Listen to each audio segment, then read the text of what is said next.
a gente não pode deixar as aulas de histórias, e eu acho que a história ela nos serve para que nós não repitamos os erros. Isso é Que eles verdade. não sejam repetidos, Isso é verdade. os erros, né? Então, assim, e eu vejo muito essa coisa cíclica, né? Porque se a gente for analisar esse processo eleitoral dos últimos 4 anos, por exemplo, na América do Sul, que foi toda uma onda de extrema direita ou de direita, e agora tem uma onda agora de esquerda. Eu vou usar uma frase do Mujica que para mim Uruguai, né? do Uruguai, que eu achei fantástico. E para mim eu vejo dessa forma. Vamos parar com essa coisa de rótulo de direita e de esquerda e vamos se unir para a gente fazer países como o nosso, da América do Sul, serem os melhores. Verdade. Então, Tem que. O que é importante? O que seria desejável na política? Que os melhores raciocínios fossem utilizados e colocados para frente. Mas o que é que se vê? Geralmente, quem tá fulano ali é fez. meu opositor, então eu não vou apoiar porque ele é meu opositor. Eu não quero saber se vai ser bom, não quero deixar ele prosperar. Exatamente. Então, assim, as pessoas gostam muito de rotular. Por exemplo, nessas eleições, eu não levo nenhuma bandeira. Eu não me sinto ainda apta para dizer, eu sou de esquerda, eu sou direita. Eu passei minha vida votando em direita, aqui em Campina Grande. Passei minha vida inteira. De uma época que a gente comprava camisa, Nos Cunha Lima. saía. Então, para mim, isso, eu não gosto desse Ele nunca foi de rótulo direita, não. uma direita, um centro, enfim, são progressistas, né? Sim. Então, assim, o que eu vejo é que, e como eu realmente eu fui para as redes sociais, eu lidei fortemente com essa votação, porque eu acredito que o processo democrático ainda é o nosso melhor caminho. É. Então, Dos piores é o se melhor, né? você dissesse assim, porra, a gente tinha. Desculpa aí o palavrão, mas eu gosto de falar. A gente já tem vários candidatos ali e vem logo esse. Era o que eu menos queria, era essa extremidade. Mujica teve um dado momento que ele falou até uma coisa interessante lá atrás. Ele disse: esqueçam Lula. Que era a posição dele era assim: esqueçam Lula, esqueçam Lula, esqueçam Lula. Para quê? Para que o pessoal formasse novas Novas bases. frentes. Porque Lula ele ficou como uma montanha que existe um lulismo. Não existe um esquerdismo nem um petismo. É lulismo. Então é perigoso, né? Ficar nessa Claro. unidade. Mas naquele momento e agora, nesse momento, aí até ele entrou na campanha do Lula, porque ali era um processo que a gente estava defendendo, que nós estamos defendendo, um processo democrático, né? Então, um governo que passou 4 anos fazendo apologias à violência, a palavras de baixo calão. Gente, tem uma coisa, e assim, sabe, Yuri, que para Hum. mim é incontestável, sabe, como um homem que está dirigindo uma nação e que para mim aquilo ali foi o ponto-chave para eu defender o Lula presidente. Certo. E foi a gestão da pandemia.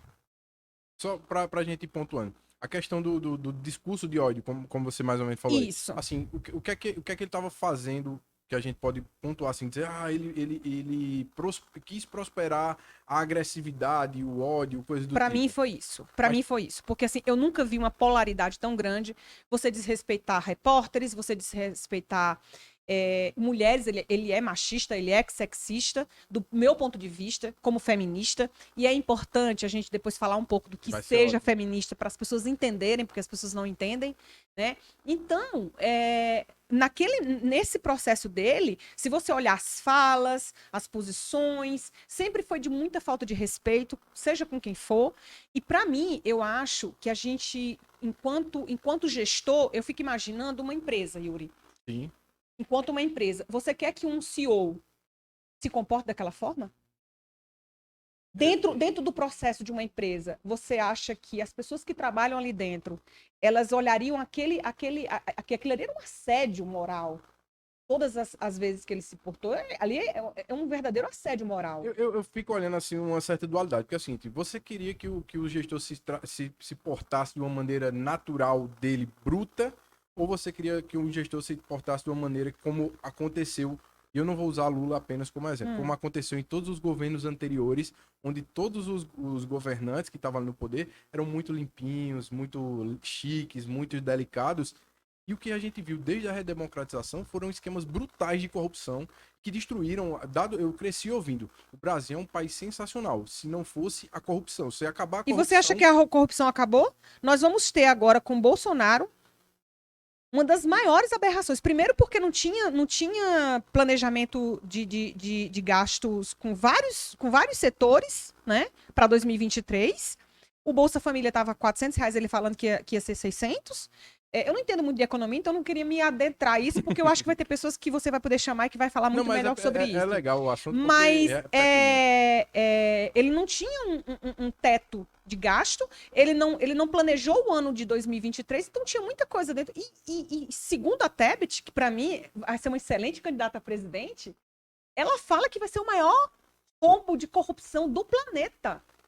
Quando se souber. Porque assim, primeiro, sabe, Yuri, eu vejo o seguinte, para mim, dentro de um país, já começa errado ser uma indicação política, cargos que vá fiscalizar políticos. Então, para mim, cargo de STF jamais deveria ser uma indicação. Acho necessário, certo? Mas eu acho que isso deveria ser um plano de carreira dentro do judiciário. Toda e qualquer fiscalização de um político. Todas as esferas. Seria bom que a rotatividade fosse maior, tipo 5 anos. Enfim, o que eu acho é que não deveria ser uma indicação política. Parte-se daí, porque eles vão estar discutindo e vão estar... porque existe você deu um benefício para alguém, você acha que aquela pessoa... A gente acha que aquela pessoa vai querer ter um pouco mais de zelo com você, né? Olha a fragilidade do nosso jurídico, do nosso judiciário. Olha a fragilidade. Eu condeno uma pessoa, até então, sem provas, e descondeno. Não, e isso aí é muito interessante, porque foi algo que foi mudado 4 vezes. Então, o entendimento da segunda instância. Começou de um jeito, aí mudou. Voltaram atrás e agora, no finalmente, pra mim, mostra essa fragilidade. Mostra a fragilidade de um país que tira uma presidente eleita, porque se você me dissesse assim, Dilma vai com Tebet, votaria em Tebet. Sombra de dúvidas.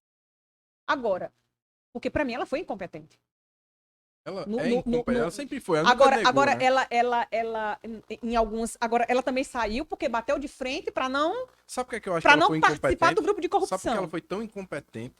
Não exatamente por ela. Porque se o problema fosse só ela, dava pra ser eu acho que Mas ela seguiu o formato antigo de botar políticos em todo canto. Não, eu acho que pelo contrário. Eu acho que a parte econômica dela foi muito ruim.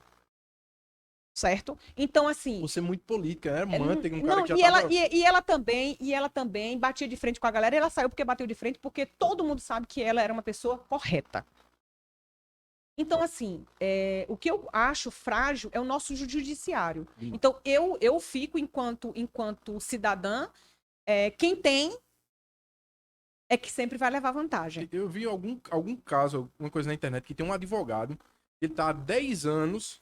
Com o processo dele rolando, e não existe previsão para que venha a ter o julgamento. E tu achas correto um cara que rouba um quilo de frango tá preso? Não absurdo. Então, assim, tem umas coisas que não dá. Então, eu acho que não existe um país de futuro que não tenha também um judiciário. Tem que ser muito forte. Correto. Lá nos Estados Unidos, os ministros, eles são chamados de The Justice, ou seja, os Justiça. Olha só o peso que tem naquela informação. Enquanto a gente vê ministros aqui dando indiretas, antecipando seus votos em entrevistas, a gente tá num caos institucionalizado nesses últimos 34 anos, que é assustador. Mas eu acho que eu ainda defendo a democracia. Eu vivi ditadura, então eu posso falar para você o que é viver numa ditadura, né? A gente tem pessoas próximas da família que sofreram na ditadura, foram torturadas, que só não morreram porque Deus é maior. Foi aqui em Campinas? Aqui em Campinas. O relato dela tá aí na internet para você vir e ler. É Maura Pires Ramos. Então é de você se arrepiar o que essa mulher passou. Era tua família, ela? Sim. É tia dos meus filhos. Sim. Então, assim, o relato dela é muito duro, porque ela não só sofreu a ditadura, como é que se diz? A tortura. Além da tortura que essa mulher viveu, ela viveu também, porque era empresária, ela viveu também a indiferença das pessoas. Porque passou a ser uma pessoa que Ninguém podia chegar perto. Só que foi presa, né? Politicamente é muito complicado. Por exemplo, a sua atitude e a minha, na hora que a gente toma, eita, eu acho que eu preciso participar dessa campanha.